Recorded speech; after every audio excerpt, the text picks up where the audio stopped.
In today's video, I'm going to show you the unboxing of your Epson RR-60 document and receipt scanner.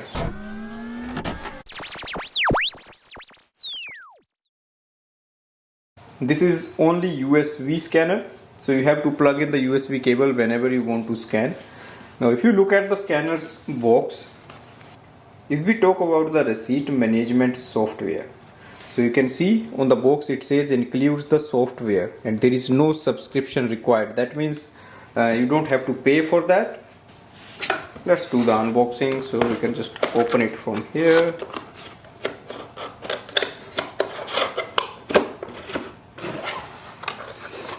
On the top we have a USB cable, manual and other paper.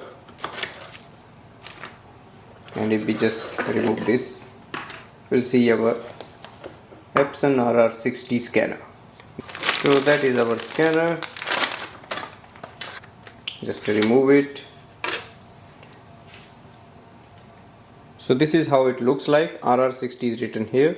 You can place documents here, receipts, business cards, and you can just scan from here. So that's the scanning button.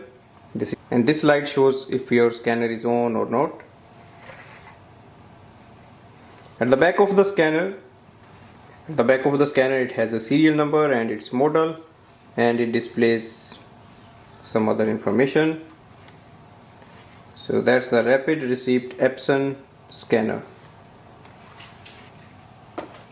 Thanks for watching.